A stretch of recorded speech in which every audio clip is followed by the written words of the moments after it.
बाल बच्चों को, बेटियों को बेटा चुहाड़ बन के गली में घूम रहा है और बेटी को डॉक्टर बनाने का नशा हम मुसलमानों को पैदा हो गया है। बेटा चाहे गुल्ली डंडा खेले, चोर बने, डकैत बने, नहीं क्या करिएगा। आजकल तो बेटी बेटों से ज्यादा मेहनत कर रही है। ये तो फेल हो गया, 60% नंबर भी नहीं लाया। मेरी बेटिया तो 99% नंबर लाई है, इसीलिए इसको तो नीट निकलवाना है, इसको डॉक्टर बनवाना है। बेटा को बनाओ ना, जो बेटा तेरी यादगार है। इसको तुमने डॉक्टर भी बना देगा तो शादी होगी, शादी के बगैर तो जीना मुश्किल है। शादी होगी, शौहर के घर जाएगी। यहाँ बगैर कमाए हुए सारे समाज की औरतें सर के बाल नोच रही हैं, अपने शौहरों का जीना हराम कर दिया है। और जो खुद 10 लाख महीना कमाएगी उसका क्या हाल होगा।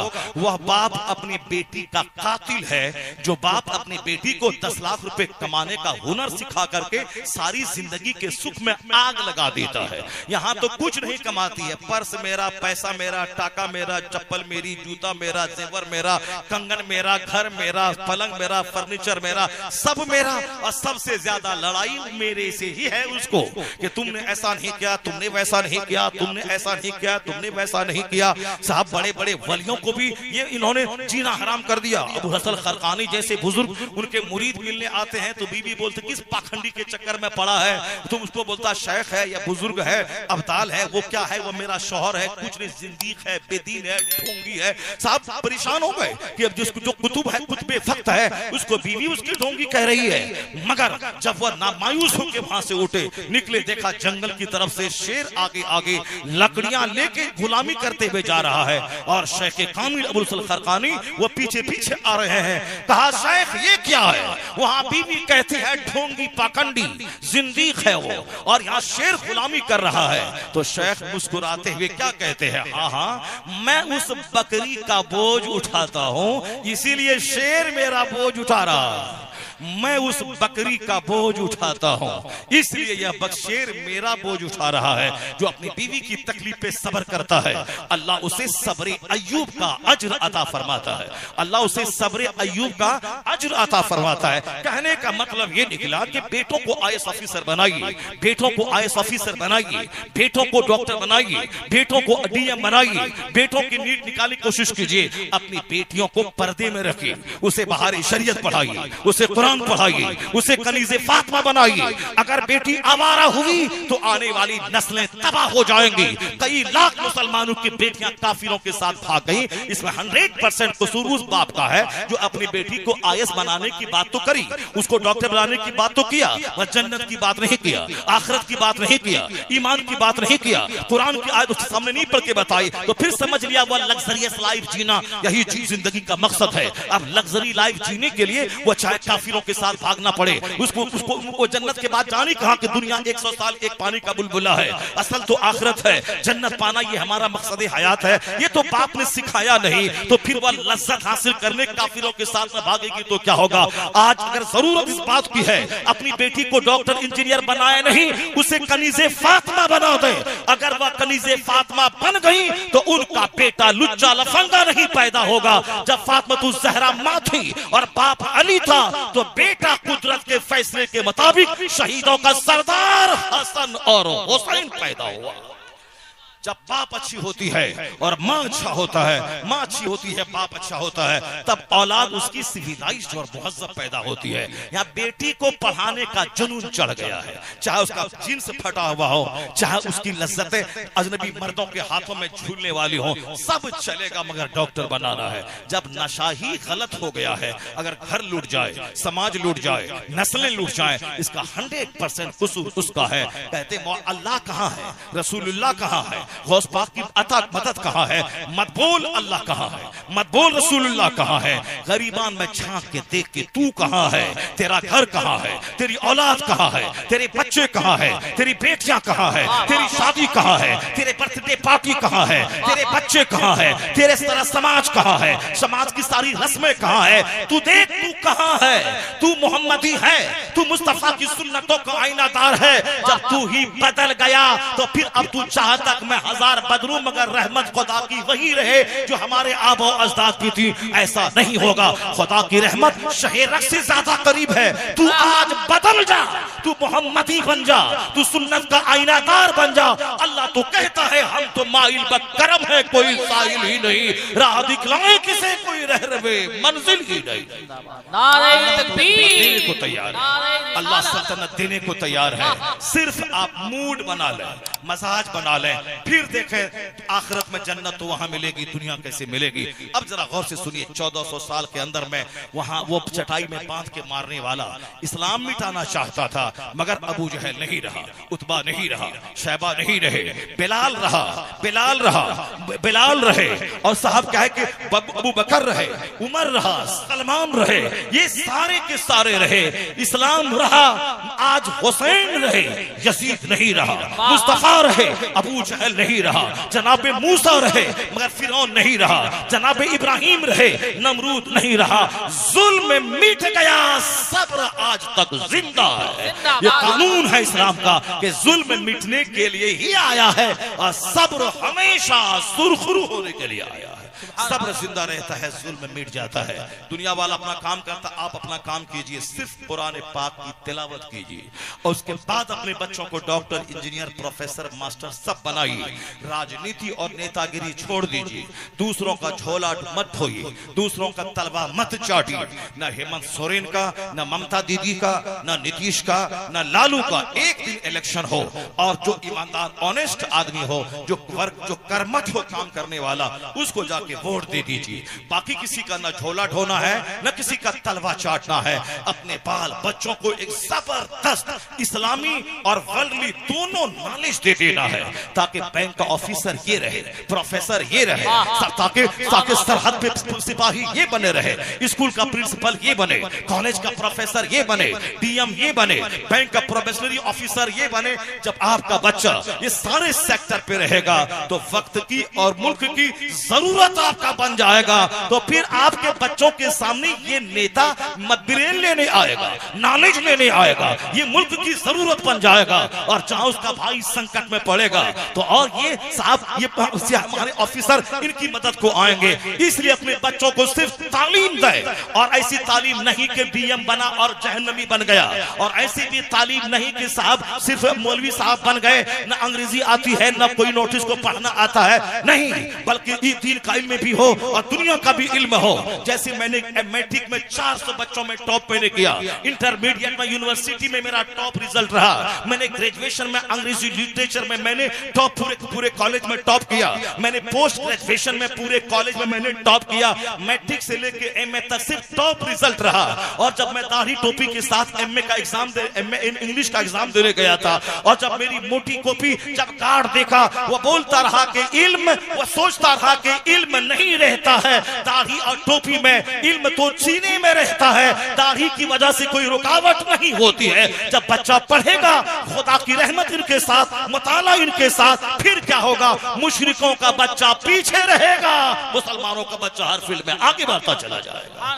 हमारे पास दीन का भी इल्म हो, हमारे पास दुनिया का भी इल्म हो, वरना फिर दूसरों के सामने भीख मांगना पड़ेगा और फिर नेता का झोला ढोना पड़ेगा। न नेता का झोला ढोना है, सिर्फ नॉलेज की गहराई में डूबना है, इल्म हासिल करना है, और दुनियावी सेक्टर में एक गहरा इल्म लेके सरदारी करनी है। उसके लिए 18 घंटे पढ़ना होगा, 15 घंटे अपने बच्चों को पढ़ाना होगा, अपनी जमीन मकान बेच करके अपने बच्चों की तालीम के पीछे सारी एनर्जी लगानी पड़ेगी।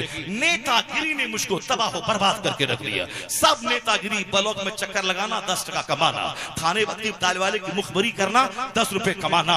हमने दुनिया वालों को इल्म एक ताकत, ये नारा दिया था। आज कमजोर हम हो गए सिर्फ इसलिए ना मदरसा उस काबिल रहा, यहाँ से पढ़ा हुआ प्रोडक्ट हमारा हाफिज कुरान भी बने और ग्रेजुएट भी बने, मौलाना भी बने और फर्राते के साथ अंग्रेजी बोलने वाला इस्लाम का सबसे बड़ा मुबल्लिग भी बने। नहीं, बस हालात ये हो गए कि इनको देखने के बाद ये नहीं लगता ये वही मदरसा है जिसने यूरोप को साइंस सिखाया था, ये वही मदरसा है जिसने दुनिया वालों को स्कूल कॉलेज खोलने का मसाज दिया था। तो हमको दोनों सेक्टर में, मगर लोगों की सोच इतनी खराब हो गई गई कि मदरसे के बच्चे जो 1% पढ़ते हैं, इनके बारे में पढ़ने के बाद क्या करेगा, क्या खाएगा, क्या पिएगा, ये फिक्र है।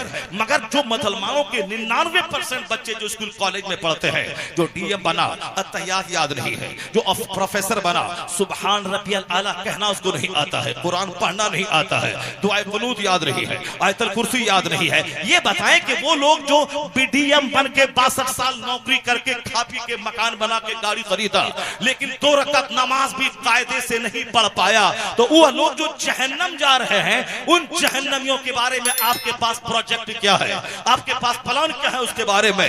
ये मुसलमानों के 90% बच्चे, 99% बच्चे जो स्कूल और कॉलेज में पढ़ रहे हैं, बचपने से क्रिश्चियनों के स्कूल में पढ़ना, मिशनरी स्कूल में पढ़ना, ये वहां गए, ये कायदे से जी भर के नमाज ना पढ़ पाया, नमाज के अंदर क्या है सीख नहीं पाया, कुरान नहीं जान पाया, तो 62 साल तक नौकरी की, पैसा कमा के घर बनाया, अब मौत के इंतजार है, मर गया 80 साल में। अब कहां गया जहां उसे खरबों साल, महासंख्यों साल रहना है, जहां का एक दिन 50,000 साल के बराबर है। वो फैक्ट है। जैसे मैं पैदा हुआ हूं, मैं जवान हुआ, मैं बूढ़ा हो रहा हूं, उसी तरह मरने के बाद दुनिया है, कयामत कायम होगी, हिसाब किताब होगा। ऐसा नहीं कि पैदा हुआ, मर गया, खत्म हो गया, मिट्टी में मिल गया, नहीं। जिस तरह बगैर खंबे के आसमान है, जमीन है, जिस तरह से रात है, दिन है, उसी तरह आखिरत भी है। तो ये अपने बच्चों को बताना होगा कि दुनिया में डीएम बनो कि डॉक्टर बनो कि 1 करोड़ डेली कमाओ, मरना है, अल्लाह को मुंह दिखाना है, वहां हिसाब किताब होना है, हर स्याह सफेद का हिसाब होना है। कामयाबी असल दुनिया में नहीं, असल कामयाबी जन्नत की है। ये मुसलमानों के करोड़ों बच्चे जो स्कूल में पढ़ रहे हैं, उसके बारे में आप कभी बात नहीं करते। मौलाना साहब, इस स्कूल में एक चैप्टर दिनियात का होना चाहिए, एक मौलाना यहाँ दे दीजिए, ताकि जो बच्चे डीएम एसपी मेडिकल साइंस पढ़ रहे हैं, बनना मेडिकल एक्सपर्ट बनना चाहते हैं, वो कुरान भी ठीक से पढ़ रहे हैं, वो 10 चैप्टर कंटेम्पररी नॉलेज का एक चैप्टर दिनियात का रहे। कोई नहीं बोलता। इस मिशनरी स्कूल का बच्चा है, अब हम अलग से सिर्फ आधा घंटा इन बच्चों को दीन सिखाइए। उन जहन्नमियों के बारे में किसी के पास कोई प्लान नहीं है। और प्लान किसके बारे में आपके पास है? हर दुकान पे, चौक चौराहे पे इन्हीं लोगों का प्लान है। ये हाफिज बना क्या खाएगा, ये मौलवी बना क्या खाएगा, अब ये कहां नौकरी करेगा। आज भी ये कहने की बात रही, यही बात 100 साल पहले मुफ्ती अहमद यार खान नईमी ने कहा था कि हमारे जो दोस्त स्कूल कॉलेज में पढ़ते थे, मैंने उन ग्रेजुएटों को दर की ठोकर खाते हुए देखा। और हमारे जमाने में 100 साल पहले मदरसे में पढ़ने वालों के बारे में भी ये मुसलमान कहते थे, ये मदरसे के पढ़ने वाले क्या खाएंगे। उन्होंने कहा अल्हम्दुलिल्लाह, मैंने अपने सारे साथियों को देखा, इज्जत के साथ ये रहते हैं, इज्जत का खाना खाते हैं, कौम इनका हाथ चूमती है, मस्जिदों मदरसों में रह के दिन का काम करते हैं, बिजनेस भी करते हैं तो नमाज रोजे के साथ करते हैं। तो जो दीन का काम करता है, अल्लाह उसे भूखा नहीं रखता, दुनियादारों के मुकाबले में ज्यादा इज्जतों से मालामाल कर देता है।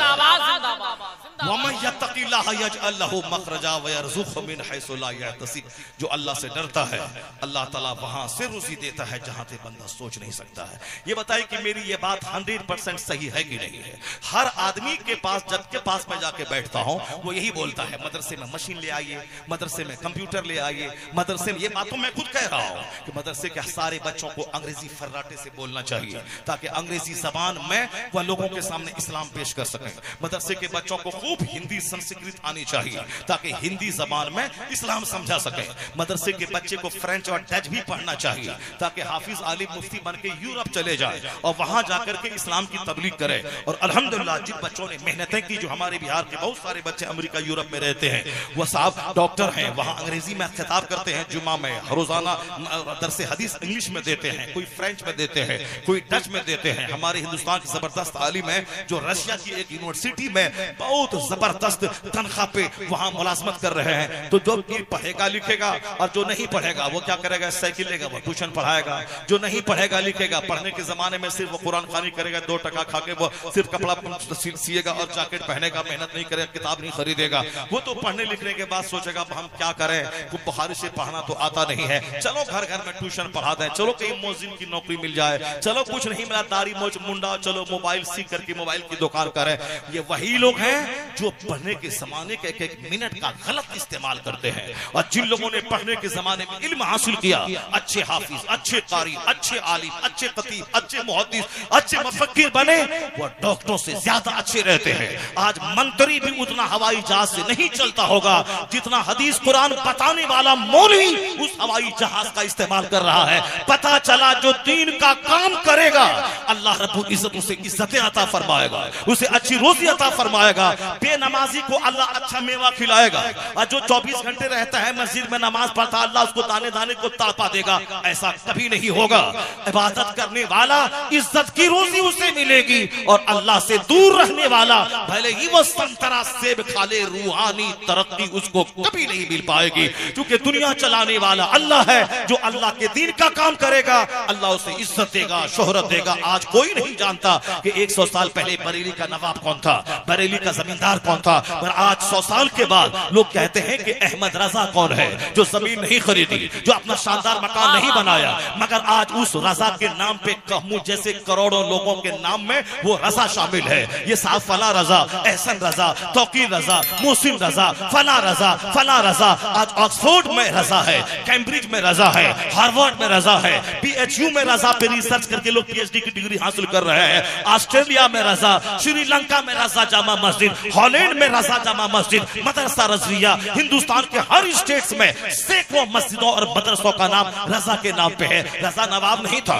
रजा बहुत बड़े जागीरदार नहीं थे, रजा के पास दुनियावी नौकरी नहीं थी, वह DM नहीं थे, वह SP नहीं थे, वह मंत्री नहीं थे। उस जमाने के नवाबों का नाम नहीं जानता, मगर जो अपने छोटे से घर में रहकर दीन का काम किया है, हम जैसे करोड़ों का ईमान बचाया है, तो उस रजा को अल्लाह सौदागरान से उठाया है। हाँ, पूरी दुनिया में उस रजा को पहुंचा दिया ताकि दुनिया जान ले, इन तंसुरुल्लाह यंसुरकुम, if you will help the religion of Allah, Allah will help you. अगर तू अल्लाह के दीन की मदद करेगा अल्लाह तुम्हें तुम्हारी मदद करेगा। तुम कुछ नहीं रहेगा, अल्लाह तुम्हें सब कुछ बना दे। जिंदाबाद जिंदाबाद जिंदाबाद। दीन का जो काम करता है अल्लाह उसे कभी भूखा नहीं मारता है। ये तो 100 साल पहले की बात थी। आज भी जो मौलवी दीन का काम करता है, हमारे भाइयों को तकलीफ न पहुंचे। जो मौलवी साहब मस्जिद में इमाम रहे, नमाज 5 वक्त पढ़ाना है और बिस्तर पे सो के मोबाइल चलाना है, तो और ये बोले कि हमारा चर्चा पूरे धनबाद के इलाके में हो, अल्लाह की कसम नहीं होगा। चूंकि आप नौकरी समझ के इमामत कर रहे हैं कि हमारी नौकरी बची रहे, महीना लगे 10,000 मुझको मिले और घर से टिफिन आता रहे खाएं, कोई नहीं जानेगा। लेकिन अगर आप दीन के खादिम होने की हैसियत से अगर आप मस्जिद में रहे, जुमा का खिताब आपने कुरान हदीस की रोशनी में किया, प्राइवेटली लोगों से मिल करके आपने उसको नमाजी बना दिया, आपने शराबी से मिल करके उसका शराब छोड़वा दिया, आपने बदअकीदे से मिल करके उसको सुन्नियत का रास्ता दिखला दिया, आपने गलत कामों की तरदीद की, आपने गाली सुनी, मगर आपने लोग उस मस्जिद को नहीं छोड़ा, दीन का काम किया। और जब वह शराबी नमाजी बनेगा और जब वह बदअकीदा सुन्नी बनेगा, क्या बोलेगा? एहसान तुम्हारा है मौलवी, तुमने मुझे नमाजी बना दिया। एहसान तुम्हारा है, तुमने मुझे सुन्नी बना दिया। एहसान तुम्हारा है, तुमने मेरे बच्चों को अच्छा से कुरान पढ़ना सिखा दिया। तो पूरे इलाके में चर्चा इनका होगा।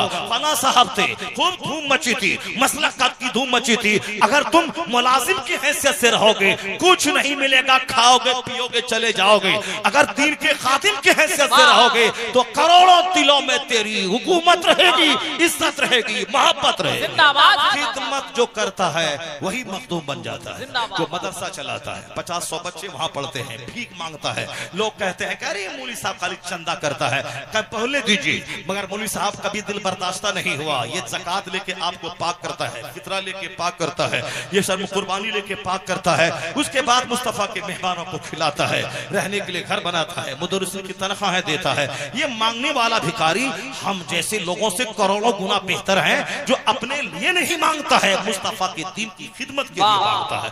ये भिखारी नहीं है, बल्कि ये हमें पाक करने वाले हैं, ये हमारी ज़कात लेने वाले हैं, ये हमें गुनाहों से बचाने वाले हैं, ये दीन का काम करने वाले हैं। ये बताते इतना बड़ा जलसा हो रहा है, हजारों आदमी यहाँ मौजूद हैं, आप 2 घंटे से दीन सीख रहे हैं, तो 3-4 घंटे से जन्नती महफिल में आप बैठे हुए हैं। क्या किसी डॉक्टर का हाथ है? क्या किसी इंजीनियर का हाथ है? क्या किसी प्रोफेसर का हाथ है? क्या किसी लॉयर का हाथ है? क्या किसी एडवोकेट का हाथ है? क्या हाई स्कूल के टीचर का हाथ है? क्या कॉलेज के प्रिंसिपल का हाथ है? नहीं, या इस मदरसे के मुदर्रिसीन और प्रिंसिपल का हाथ है, जिन्होंने साल भर बच्चों को पढ़ाया और एक दिन जलसा कर करवा के आपको कुरान सिखाने का इंतजाम करवाया, ताकि साल भर बच्चे पढ़े और जो कुछ साल भर पढ़ा है वह एक दिन में आप सब आए सब पढ़े। इनको आपकी भी फिक्र है और इनको आपके बच्चों की भी फिक्र है। इसलिए इस धरती का सबसे बड़ा शुभ चिंतक अगर कोई करो है तो वो उलमा की जमात है, जो हमें दुनिया नहीं जन्नत का रास्ता दिखाना चाहती है। जिंदाबाद। अल्लाह तबारक व तआला इस शुभ चिंतक गिरोह को इज्जत से और इकबाल से नवाजे। अब जरा तकरीर सुनने के लिए मूड बना लीजिए आप। कुरान शरीफ की 2-3 आयतों की मैं तिलावत करता हूँ। कुरान शरीफ की 2-3 आयतों की तिलावत करता हूँ। अब मूड है नहीं सुनने का आपका? छोड़ दें, बंद कर दें। तकरीर सुनिए, तकरीर सुनिए अभी गौर से। ये जो बच्चे कुरान पढ़ रहे हैं, ये बच्चे कुरान में क्या पढ़ रहे हैं, बस 2-3 चैप्टर में खोलता हूँ ताकि आप जान जाएं कि जो उलूम यूनिवर्सिटी में दिए सिखाए जाते हैं उस उलूम का दरवाजा इसी मदरसे ने खोल के दिखलाया है। आज आपके बच्चे पढ़ते हैं फिजिक्स, केमिस्ट्री, बायोलॉजी। बायोलॉजी में क्या होता है आपके बच्चे तो नहीं बताए होंगे या आप पढ़े लिखे आदमी जानते होंगे, मगर मुझसे सुन लीजिए मौलवी साहब ने जो कुछ समझा है वो मौलवी साहब क्या समझा है उसको आप सुन लीजिए। बायोलॉजी में पढ़ाया जाता है कि जमीन से कौन कौन पौधे उगते हैं। बायोलॉजी में पढ़ाया जाता है, उसके 2 पार्ट है। ज़ूलॉजी, ज़ूलॉजी के मतलब होता है इल्म हैवानात, जानवर से ताल्लुक से। ये परिंदे, ये जानवर, ये हैवान, ये कुत्ता, ये ऊंट, ये गाय, ये सब क्या है, क्या खाते हैं, कैसे दूध निकलता है, कैसे इसकी हड्डी से क्या बनता है, ये सारी चीजें हैं अब ज़ूलॉजी। और बोटनी में जमीन से पौधे कैसे निकलते हैं, पौधे कैसे हंसते हैं, पौधे कैसे रोते हैं, पौधे में मेल कैसे है, पौधे में फीमेल कैसे है, फिर वहां से फल कैसे निकलता है, वहां से फूल कैसे निकलते हैं, ये सारा चैप्टर रहता है आपका बोटनी में। केमिस्ट्री में रहता है, केमिस्ट्री में धुआं का चैप्टर है, गैस का चैप्टर है, लोहे का चैप्टर है। और साहब आपके फिजिक्स में, फिजिक्स इल्म तबइयात है, यानी सूरज क्या है, सितारे क्या है, स्टार्स क्या है, मिल्की वे क्या है, कहकशां क्या है, स्टार्स क्या है, प्लैनेट्स क्या है, ये सारे चर्चे होते हैं किसमें, फिजिक्स में। फिजिक्स इल्म तबइयात, केमिस्ट्री इल्म कीमिया और इल्म हैवानात बायोलॉजी। अब जरा कुरान शरीफ में कितनी सूरतें हैं जो ये बच्चे हमारे पढ़ते हैं, आप सबों को मालूम है 114 सूरतें कुरान करीम में मौजूद है। 114 सूरतें हैं। सबसे पहली सूरत का नाम आपको मालूम है सूरह फातिहा है, दूसरी सूरत का नाम मालूम है आपको सूरह बकरा है, तीसरी सूरत का नाम आपको मालूम है सूरह आले इमरान है, चौथी सूरत का नाम मालूम है सूरह निसा है। फिर उसी तरह आगे बढ़ते जाइए, किसी सूरत का नाम सूरह मायदा है, किसी का नाम सूरह यूनुस है, किसी का नाम तौबा है, किसी का नाम इनफाल है, किसी का नाम कहफ है, किसी का नाम राद है, किसी का नाम नमल है, किसी का नाम नहल है, और आगे चले जाएं कहीं यासीन है, कहीं दुखान है, कहीं हदीद है, कहीं फील है। इस तरह की सूरतों के नाम है। 114 सूरतें कुरान करीम में मौजूद है। अब केमिस्ट्री में क्या है, सूरज क्या है, चांद क्या है। अब कुरान पाक की एक सूरत का नाम है सूरह शम्स, जिसका नाम है सूरज, एक का नाम है कमर जिसका माना है चांद, एक का नाम है सूरह नज्म जिसका माना है स्टार है, एक का माना है तारिक जिसका माना है ड्रोन है। अब जब साहब केमिस्ट्री में ले ले, केमिस्ट्री में चर्चा है धुआं का, केमिस्ट्री में चर्चा है लोहे का, केमिस्ट्री में चर्चा है गैस का, केमिस्ट्री में चर्चा है बिजली का। अब कुरान शरीफ की एक सूरत का नाम है सूरह बर्क, सूरह रात जिसके माना है बिजली, एक का नाम है हदीद जिसका माना है लोहा, जिसका माना है लोहा, एक का माना है दुखान जिसका माना है गैस। अब बायोलॉजी का चैप्टर है, ये गाय, ये बकरी, ये हाथी, ये चूंटी, ये मकड़ी। अब जरा कुरान शरीफ की सूरतों के नाम सुन ले। एक का नाम है अनकबूत जिसका माना है स्पाइडर यानी मकड़ी, एक का नाम है सूरह नमल यानी द एंट यानी चूंटी, एक का नाम है फील यानी द एलिफेंट यानी हाथी, एक का नाम है बकरा यानी द काव यानी गाय। तो जिस चैप्टर के नाम पे जो फिजिक्स केमिस्ट्री में जो चैप्टर पढ़ाया जाता है उस चैप्टर के नाम पे कुरान पाक की सूरतों के नाम है। यह इस बात की दलील है कि जो भी केमिस्ट्री में पढ़ाया जाता है उसका सारा बयान कुरान करीम में मौजूद है। ये कुरान ने साइंसी उलूम के दरवाजे खोला है। तो फिजिक्स केमिस्ट्री कोई पढ़ता रहे, केमिस्ट्री पढ़ेगा, कुरान कोई पढ़े या इल्मे आखिरत भी सीखेगा, इल्मे दुनिया भी सीखेगा, और सारे उलूम का रास्ता मजहब इस्लाम ने अता फरमाया।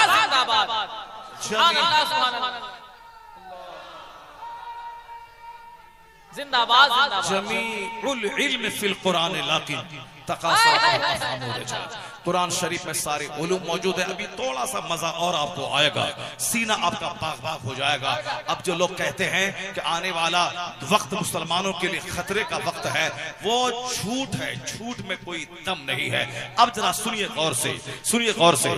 थाईलैंड एक मुल्क का नाम है, थाईलैंड की राजधानी का नाम है बैंकॉक। उसको लोग सियाहती मरकज कहते हैं। वहां लोग घूमने जाते हैं, इंजॉय करने जाते हैं, मकान देखने जाते हैं। मुझको भी किसी बहुत सारे लोगों ने कहा कि आप थाईलैंड गए हैं? मैंने कहा थाईलैंड तो मैं नहीं गया हूं, अलबत्ता जाने का इरादा है। थाईलैंड जाऊंगा तो वहां होटल वगैरह नहीं घूमूंगा, वहां जाऊंगा तो मैं मस्जिद देखूंगा, मदरसा देखूंगा, खिताब करूंगा। इस तरह का कोई सिस्टम बनेगा तब मैं थाईलैंड जाऊंगा। कोई बोलता बहुत पीसफुल इलाका है, फहाशी भी है, बदकारियां भी हैं, सब कुछ है। चूंकि वहां समंदर के किनारे बहुत सारे होटल्स हैं, बहुत कुछ होता है, बहुत पीसफुल इलाका है। वहां नेचुरल सीन्स बहुत ज्यादा है, समंदर है, समंदर का किनारा है, पहाड़ है, झरने हैं, बागात हैं, ये सब है, देखने जाना चाहिए। मगर मैं जाऊंगा वहां खिताब करने जाऊंगा, वो नदी नाला झील देखने के लिए नहीं जाऊंगा।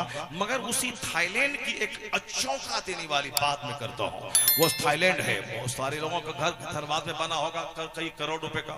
हम तो खुद खान साहब के यहाँ हम ठहरे, हमको खुशी हुई, सीने को ठंडक मिली कि ताजुश शरिया यहाँ आए, मुफ्ती आजम हिंद यहाँ आए, बड़े बड़े बुजुर्गान आए, बहुत धन्य है वो। वरना आजकल लोग हम जाते हैं, वो नहीं बोलते कि ताजुश शरिया आए थे, वो कहते हैं हजरत मेरा किचन देखने के लिए चलिए, किचन में ग्रेनाइट है, जबरदस्त है कि नहीं हजरत? हाँ बहुत जबरदस्त है। फिर वो हमको लेके जाता है टॉयलेट दिखलाने के लिए, हजरत जरा टॉयलेट देख लीजिए, टॉयलेट देख लीजिए, यहाँ पे खाना बनता है और वहाँ पाखाना होता है, इसके अलावा कोई काम तो दुनिया में है नहीं। यहाँ खाना बनाना है, वहाँ जाके पाखाना करना है, बस यही दिखलाता। एक बंदा नहीं मिला मुझे जो ये कहे कि हजरत चलिए मैं आपको प्रेयर रूम दिखलाता हूँ, जहाँ मेरी माएँ नमाज पढ़ती हैं, जहाँ मेरी बेटियां नमाज पढ़ती हैं, जहाँ रमजान में मेरी बीवी एतकाफ में बैठती है।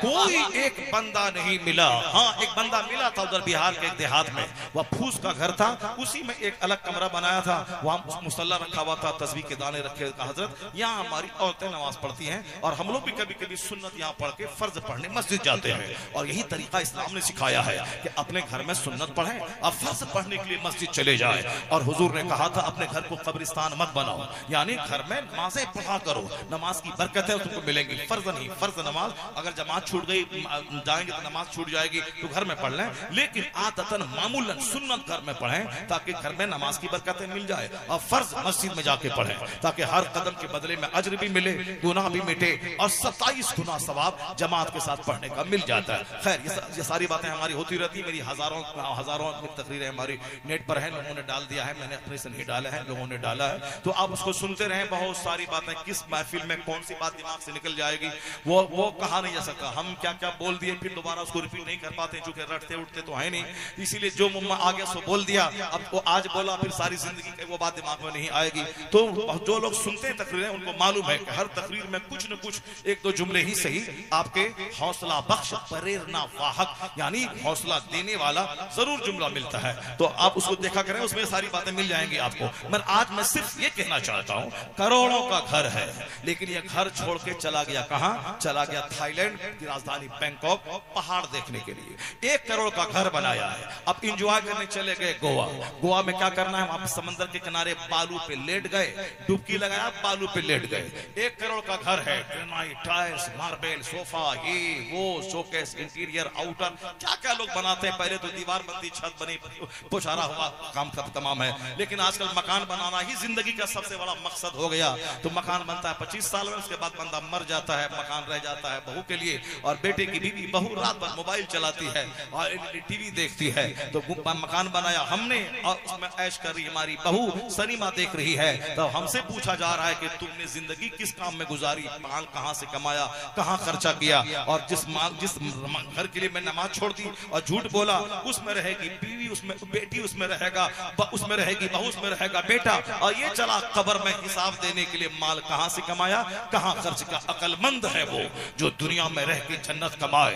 ऐसा ना हो कि जन्नत अपने जहन्नम खरीद ले दूसरों के लिए। वह शख्स बदनसीब है जो दूसरों के चलते अपनी जन्नत में आग लगा दे। मिन शर्रि नास मंजिलतैन यौमल क़यामा अज़हब आखिरतहु बि दुनिया गैरिही। यानी करोड़ों का घर है, अब दुनिया में सजा अल्लाह ने दिया। उस करोड़ों के घर में अब मन नहीं लग रहा है। अब कहां मन लग रहा है? कश्मीर में डल झील में वह लकड़ी वाली कश्ती में जाके हनीमून मना रहा है। वहां झील में, अब वहां ऊटी में पहाड़ पे जा रहा है, वहां गोवा समंदर के किनारे जा रहा है, कश्मीर में शालीमार बाग में गुलाब का पौधा देखने जा रहा है। ये करोड़ों का घर क्यों बनाया था? जब बालू पे ही लेटना था, जब पहाड़ को ही देखना था, जब समंदर में ही डुबकी लगाना था, ये करोड़ों का घर क्यों बनाया था? ये सोफा क्यों खरीदा था? ये ग्रेनाइट क्यों लगाया था? जब कश्मीर में जाकर के वहां लकड़ी के घर ही में जाके एंजॉय करना था, ये करोड़ों का घर क्यों बनाया था? चाहे बंदा जो सोचे, ये अल्लाह की तरफ से अजाब है कि जो घर बनाया है हराम से, झूठ बोलकर, नमाजें छोड़कर, अब वो घर की दीवारें काटने दौड़ रही है। ये एंजॉय करने के लिए जंगल पहाड़ देखने जा रहा है, वो घर में मन नहीं लग रहा है। बाहर चलो और उन घर को जाके देख, किराए के घर में रहता है, मिट्टी के घर में रहता है, 40 साल हो गए, घर छोड़ने का मन नहीं कर रहा है। क्यों? इसलिए कि वहां एलईडी टीवी नहीं है, जहां वहां कुत्ता नहीं पाला जाता है, वहां बंदर नहीं पाले जाते हैं। जिस घर में तस्वीरें हो, जिस घर में कुत्ता पाला जाए, वहां फरिश्ता रूठ जाता है, वहां शैतान का अड्डा होता है। और शैतान जिस घर में हो, वहां चैन सुकून कहां मिलेगा?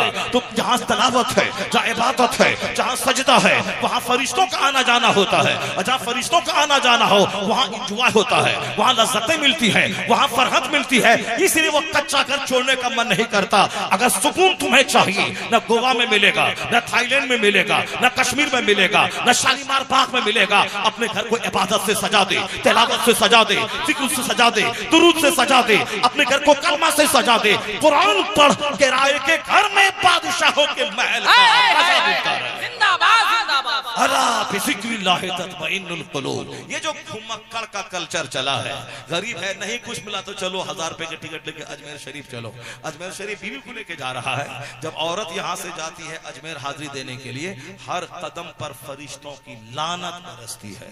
जब लानत बरसेगी तो बरकत कहाँ से होगी?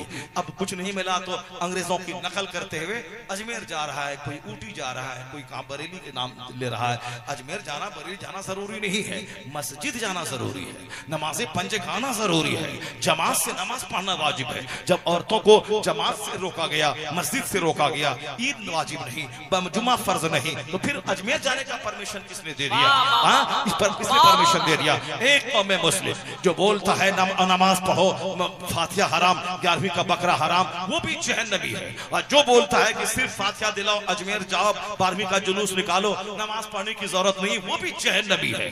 बीच का रास्ता है जन्नत का, उसी का नाम है मसलके आला हजरत, मसलके एतदाल, कि नमाज भी होगी, फातिहा भी होगी, नमाज भी होगी, जुलूस मोहम्मदी भी निकलेगा, बाजार पे हाजिरी भी होगी, रोजा भी रखा जाएगा, फर्ज भी अदा होगा, नफल भी अदा होगा, और दोनों मिलकर इसे जन्नत का मुसाफिर बना देगा। और जो सिर्फ फातिहा, मिलाद, मजार और दरगाह लेके बैठा है, नमाज जैसा फर्ज आजम जिसका छोड़ना गुनाह आजम, उसको नहीं पढ़ता, वो उसके जहन्नमी होने में कोई शक नहीं है।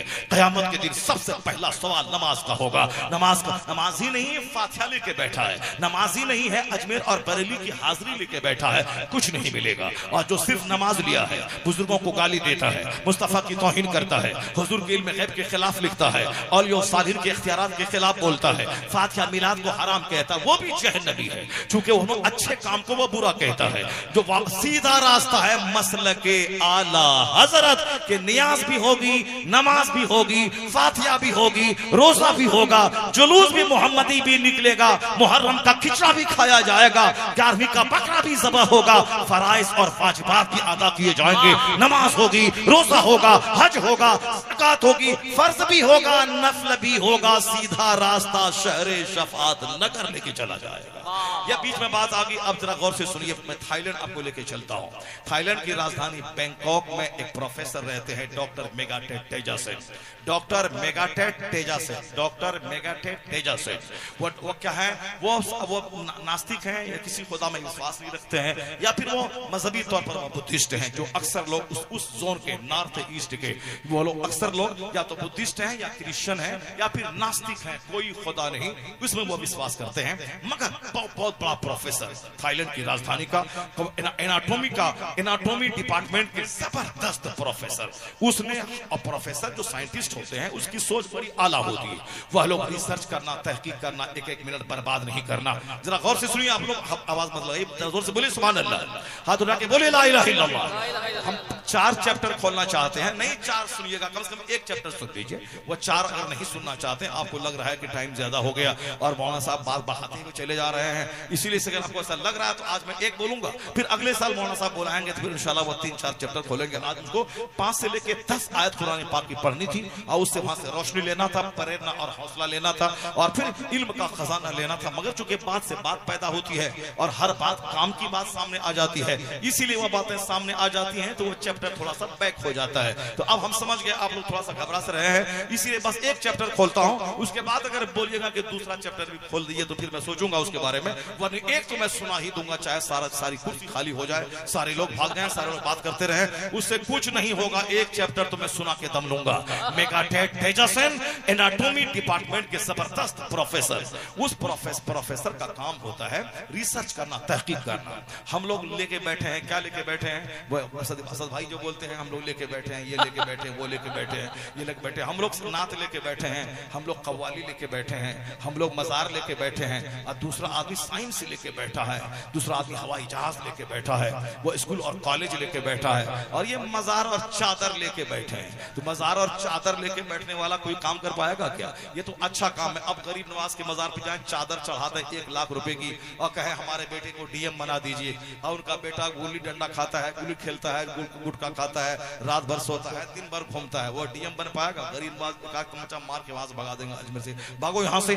जो यहाँ 8 से लेके 18 घंटे पढ़ता है, मैट्रिक में 99%, इंटरमीडिएट में 98%, ग्रेजुएशन में 99.9% नंबर लाया, मेहनत की, अब अजमेर चला गया। बोला बाबा मैंने इंटरमीडिएट में इतना % नंबर लाया, मैट्रिक में 100% नंबर लाया, 18 घंटे मैंने स्टडी की है, मेहनत मेरी, अब सिर्फ आप दुआ कर दें, आप हाथ उठा दें, आप दुआ कर दें। तो गरीब नवाज मचल के कब्र अनवर से जब दुआ करेंगे फिर क्या होगा?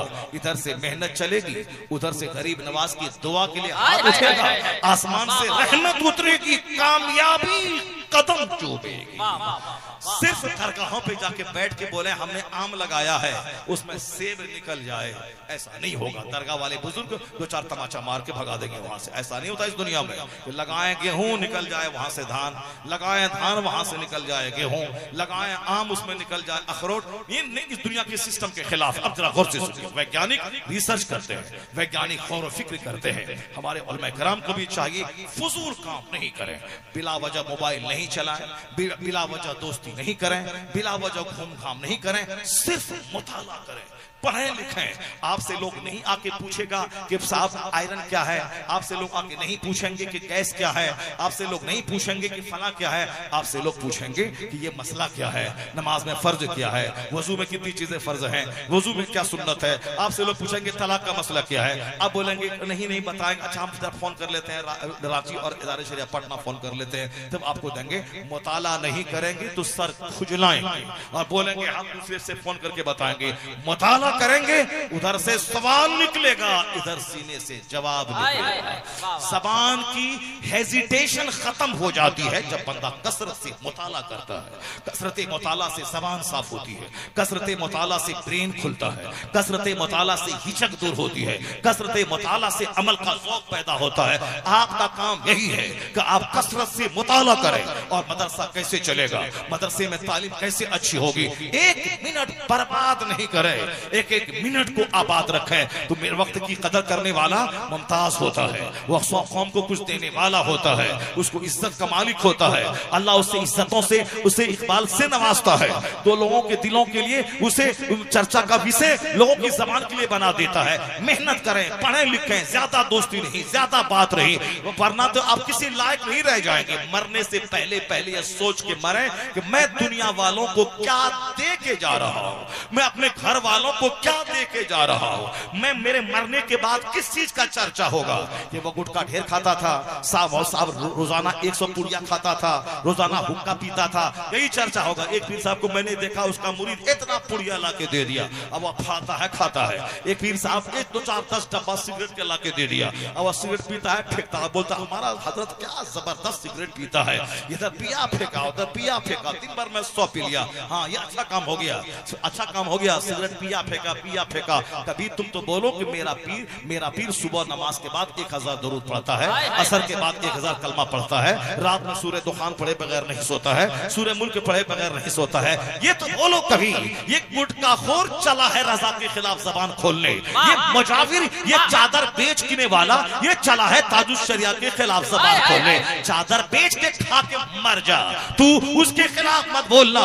जो बरेली में आला हजरत के खानदान का शहजादा चादर नहीं बेचता है, वह गुटखा नहीं, वो चादर नहीं बेचता है, वह फूल बेच के नहीं खाता है, वह मदरसा खोलता है, वह इल्म सीखता है, वह फतवा लिखता है, बड़ी बिल मारूफ करता है, लोगों को हिदायत देता है, दीन का काम करता है, ना कि दूसरों की जेब पे निगाहें डाल के लूट के अपना दाढ़ी मुंडा के अपना अजमेर के मुजाविर की तरह घर बनाता है और अमीर मुआविया रज़ियल्लाहु तआला अन्हु के खिलाफ बोलता है।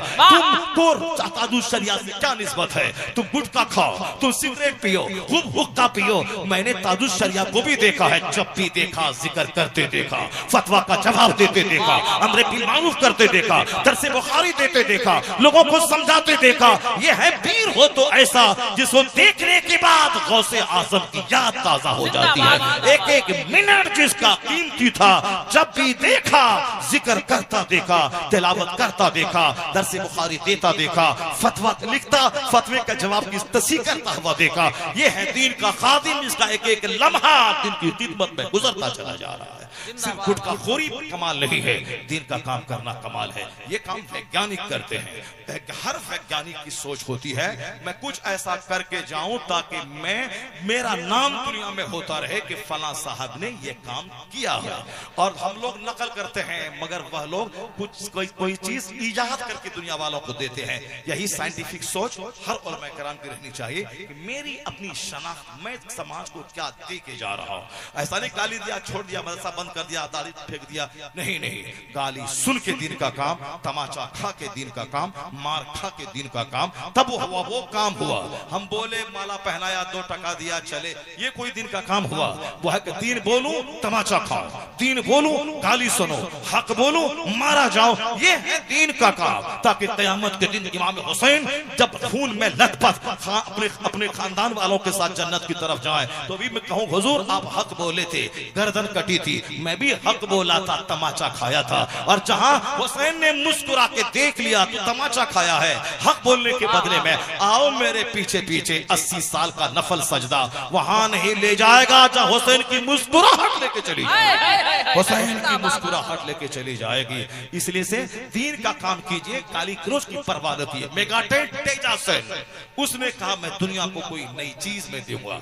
मेगाटेट तेजासन जी ने सोचा, ब्रेन पे रिसर्च हुआ, पांव पे रिसर्च हुआ, पेट पे रिसर्च हुआ, स्टोमक पे रिसर्च हुआ, किडनी पे रिसर्च हुआ, ब्रेन की सारी रगों पे रिसर्च तहकीक हुई, मगर एक पॉइंट है जिस पर आज तक लोगों ने तहकीक नहीं की है, मैं उस पर रिसर्च करूंगा। मेगाटेट तेजासन ने दिमाग चलाया, मेहनतें की, आलात जमा किए, दूसरों की किताबों का मुताला किया, अपने आप को सारी दुनिया से काट दिया। बहुत बड़ा काम करने वाला वो समाज के हंगामे में नजर नहीं आता है। बड़ा काम करने वाले को तन्हाई चाहिए, सेपरेशन चाहिए, लोनलीनेस चाहिए, तन्हाई चाहिए। जितने भी बड़े बड़े लोग हैं, चाहे दुनियावी बड़े हों, चाहे मजहबी तौर पर बड़े हों, सब ने हंगामे से हट के तन्हाई में बैठकर ही बड़ा काम किया है। बहुत सारे लोग आज भी ईशा पढ़ के फजर तक मुताला करते रहते हैं, तब कोई अजूबा किताब दुनिया को देते हैं, क्योंकि तन्हाई यकसुई चाहिए बड़ा काम करने के लिए। और जो घूमेगा यहाँ इसका मुंह देखेगा, उसका मुंह देखेगा, यहाँ चाय पिएगा, वहां पान खाएगा, सलाम अलैकुम भैया, सलाम अलैकुम भैया करेगा, वो तो जुमा का खिताब भी कायदे से नहीं कर पाएगा। मौलवी साहब बोलेगा हम आज बताएंगे गौसे पाक क्या है, हम बताएंगे गौसे पाक क्या है। वो नात पढ़ी 5 मिनट में और 10 मिनट में एक करामत बोला, बताया ही नहीं कि गौसे पाक क्या है और गौसे पाक का अमल क्या है, उसका कैरेक्टर क्या है। जाहिर सी बात है गौसे पाक का कैरेक्टर बयान करने के लिए मुताला चाहिए, गौसे पाक की जिंदगी बयान करने के लिए पाना चाहिए। और सुना के कैसेट सुना, वही सुनी हुई कहानी बता दिया, उसमें तो मेहनत नहीं लगी कि जो पान खाएगा, दूसरों का मुंह देखेगा, इसको भैया बोलेगा, वो मुताला कहां करेगा। जो कुछ नहीं करेगा, फजर पढ़ के बैठेगा 4 घंटा, वही किताब का कीड़ा बनेगा और एक जुमला बोलेगा तो जुमले से वजन टपकेगा, उससे तहकीक टपकेगी, मेहनत करना होगा। मेगाटेजासेन अपने आप को दुनिया से अलग कर लिया। दिन भर कॉलेज जाना, पढ़ाना, उसके बाद आकर के रिसर्च करना, एक ऐसा काम करूं जो काम मुझसे पहले कोई नहीं किया होगा। उन्होंने तहकीक करके उस फील्ड को तलाश किया। तलाश करने के बाद उस पर उन्होंने रिसर्च शुरू कर दी। उन्होंने कहा कि आज तक दुनिया को सारी बातें मालूम है, पेट की, दिमाग की, ब्रेन की, पर एक बात मालूम नहीं है, उस पर किसी ने काम नहीं किया है कि फीलिंग ऑफ पेन कहां होता है, दर्द का एहसास कहां होता है। इसका पर काम किसी ने नहीं किया है। हड्डी में होता है कि गोश्त में होता है कि चमड़े में होता है, फीलिंग ऑफ पेन कहां होता है, किसी ने नहीं किया। अब मैं ये काम करूंगा। उन्होंने मटेरियल जमा किए, मवाद जमा किया, मेहनतें शुरू की, दुनिया भर के वैज्ञानिकों की तहकीकात, रिसर्च को जमा किया, मेहनत शुरू की। मैंने भी सोचा था IAS ऑफिसर बनूंगा, पटना के बगल में जहानाबाद में रहता था, और फिर मैं शुरू किया था 2005 साल के क्वेश्चंस को जमा करूं, नोट्स को जमा करूं, जिस IAS किया उनसे मैं मिलूं। ये सब कुछ करते कराते हुए मैं तैयारी शुरू की थी कि मैं DM बनूंगा। लेकिन बस तकरीर शुरू हो गई, जुमा के दिन खिताब होने लगा, चाहरम 40वां में खिताब होने लगा, फिर वो हाथ चुमाई शुरू हो गई, बाद जबरदस्त खिताब हुआ, फिर वो IAS ऑफिसर बनने का शौक जो है मिट गया धीरे धीरे।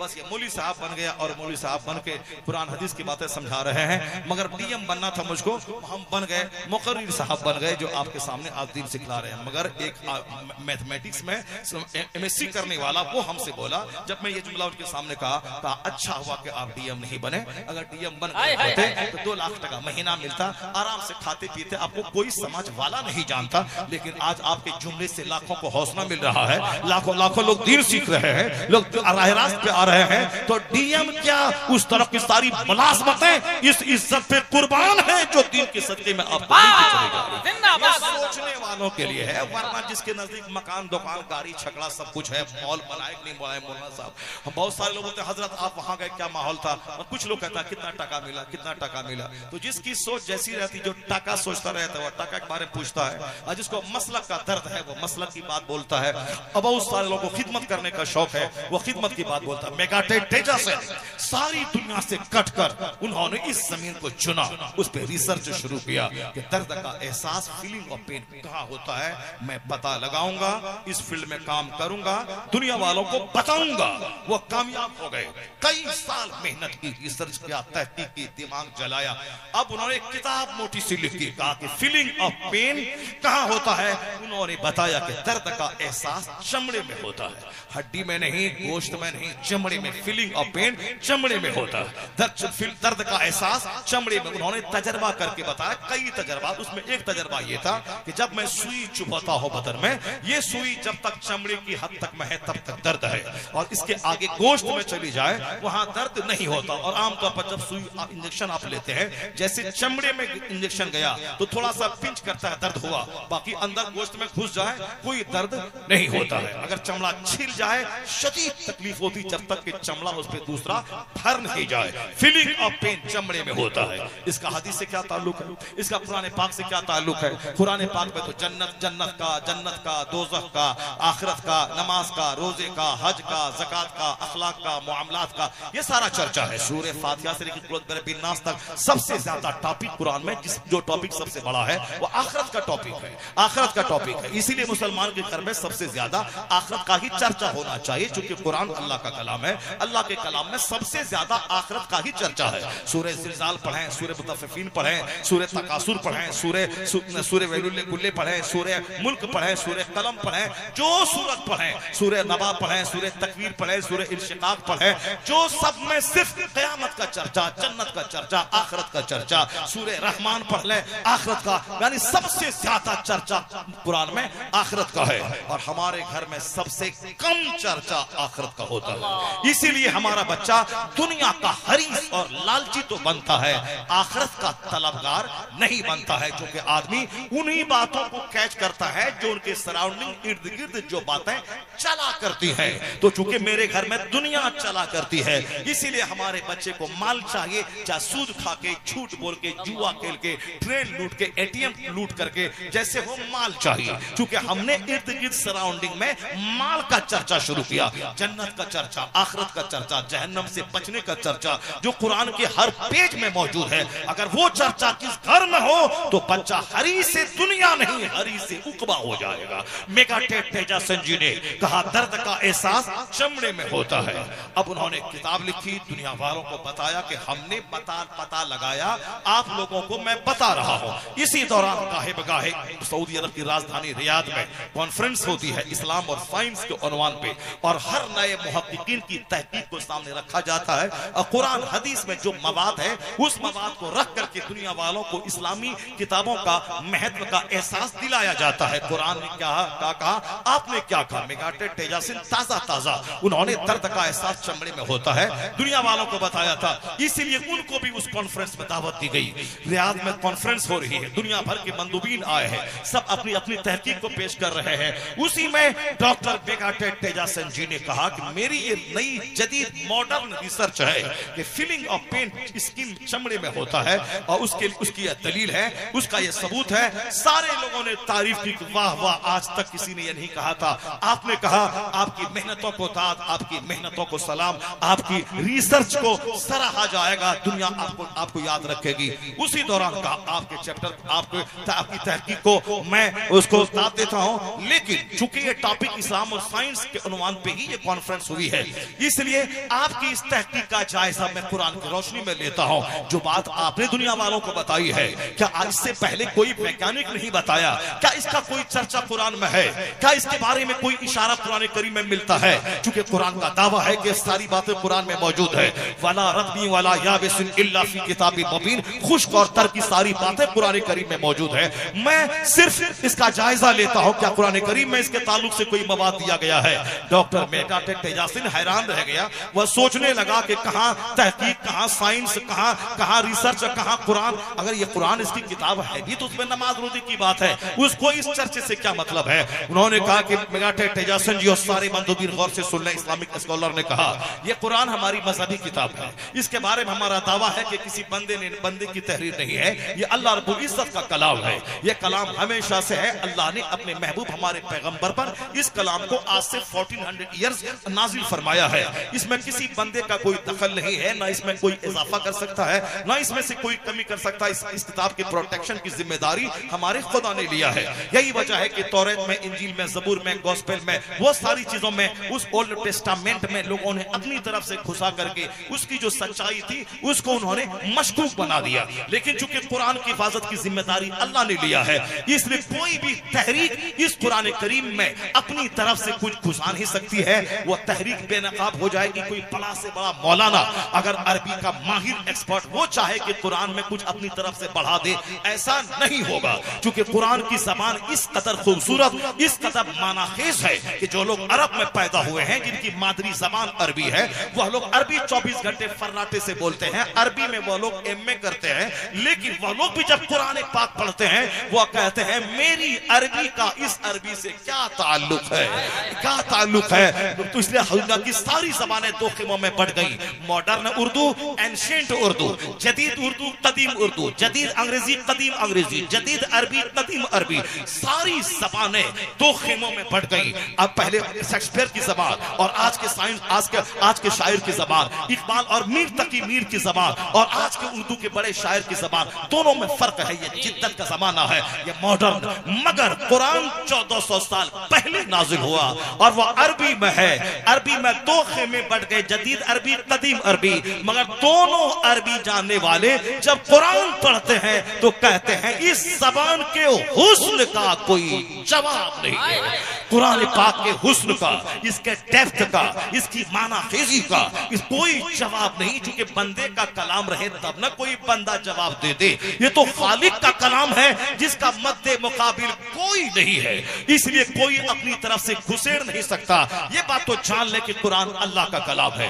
बड़े बड़े माहिरीन ने तहकीक की कि मैं कुरान पाक में कुछ मिला दूं, घटा दूं, वो उनकी कोशिशें कामयाब नहीं हुई। मेगा तेजासन जी जान ले, इसको तो किसी ने लिखा नहीं है, ये अल्लाह का कलाम है। अब बात जान गए, ये नासिल हुआ है 1400 साल पहले। अगर आज नासिल होता ये कलाम और उसमें इस तरह की बातें होती तो कही जा सकती थी कि फलां ने रिसर्च किया और फलां मौलवी साहब इस बात को वहां से चुरा करके कुरान में अपनी तरफ से बढ़ा दिया, इसलिए ये कुरान पाक का अपना कोई मौजज़ा नहीं है।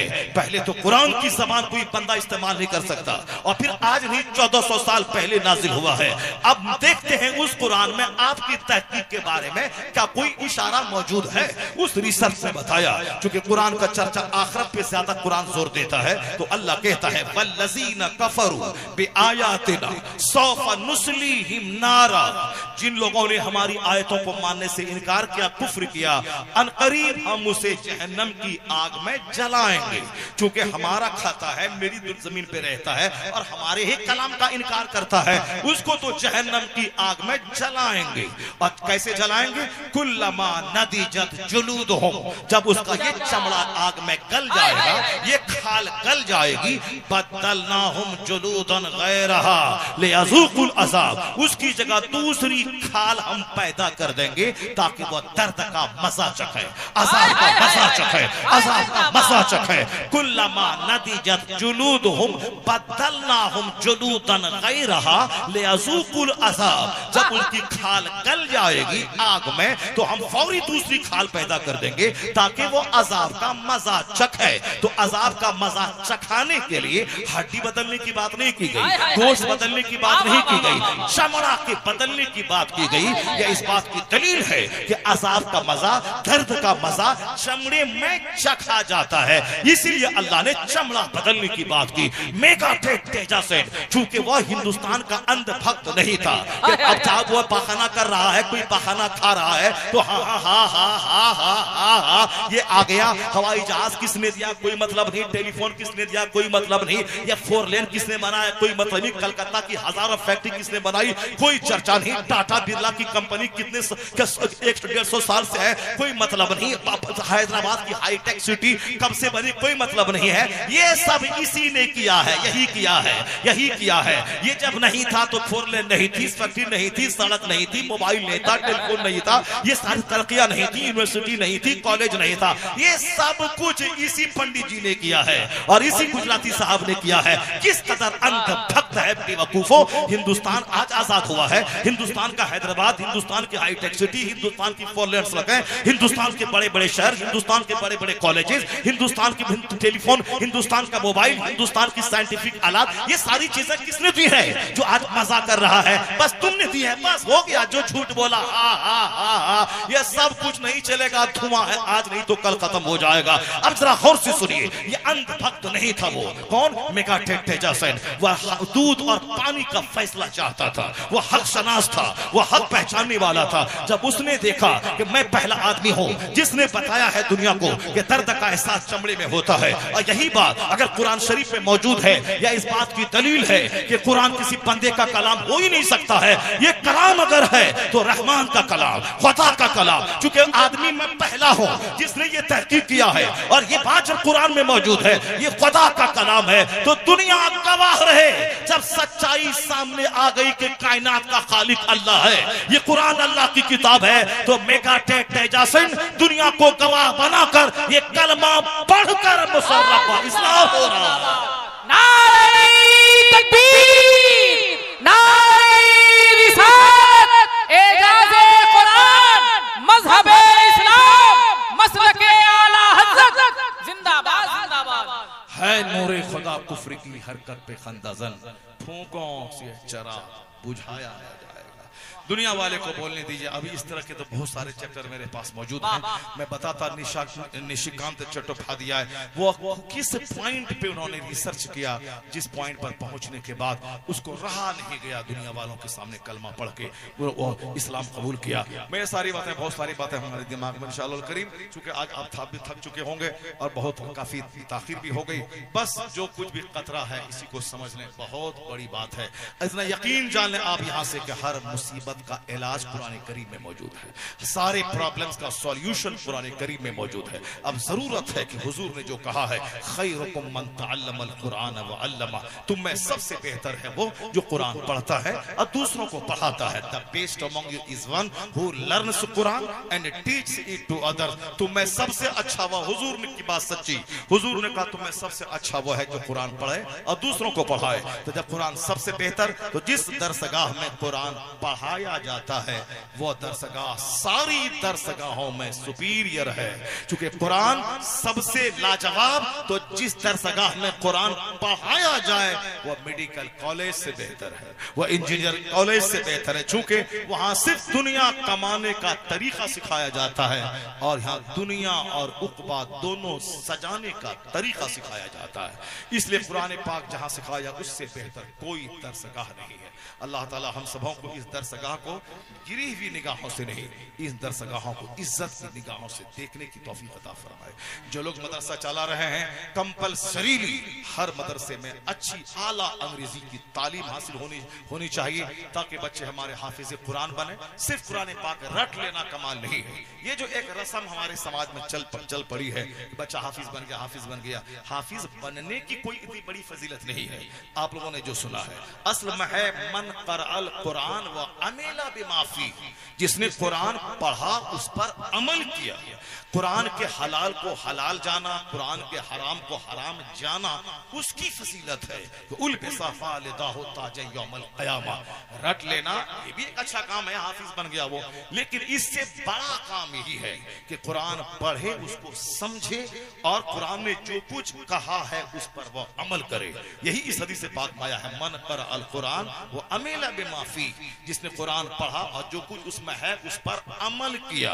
अहल्ला हलाल हो व हर्रमा हराम हो, कुरान ने जिसको हलाल कहा है हलाल जाना, कुरान ने जिसको मना किया है हराम कहा उसको हराम जाना।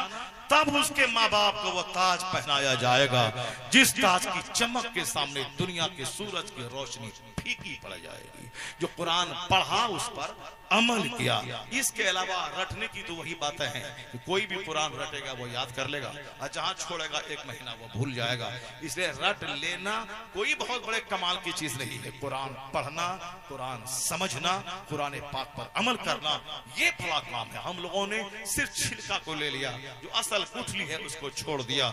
एक दानिश्वर ने कहा था, the Quran has been revealed to read it, to understand it, to act upon it, to consider in it, to establish the rules of the Quran by it. कुरान इसलिए नाजिल हुआ है, इसको पढ़ा जाए, इसकी आयतों में गौर किया जाए और फिर उस पर अमल किया जाए। फिर कुरानी तालीमात को लेकर समाज के लोगों को कुरान पाक बताया जाए, कुरानी निजाम कायम किया जाए। जब आप भी सिर्फ छिलका पे मुतमईन हो गए, मदरसा वाले भी सिर्फ छिलका पे मुतमईन हो गए। जब आपके सामने कोई डकैत आता है तो खड़े होकर इस्तकबाल करते हैं, चोर आता है तो आप दस्तरखान पे काजू किशमिश और साहब रसमलाई लेके बैठते हैं। कोई मौलवी साहब आ गया तो दरवाजा बंद कर देते हैं, चंदा मांगने आया होगा। जब आप भी यही सलूक कर रहे हैं, चोर और डकैत को सम्मान दे रहे हैं, तो आपका बच्चा का तो चोर बनना तय है। क्योंकि वो जब देखेगा कि नमाजी आया, आलिम आया, मौलाना आया, हाफिज आया, तो हमारे वालिद साहब का ना दस्तरखान कुशादा हुआ और ना बहुत ज्यादा मुस्कुराहट के साथ तपाक के साथ इस्तकबाल हुआ।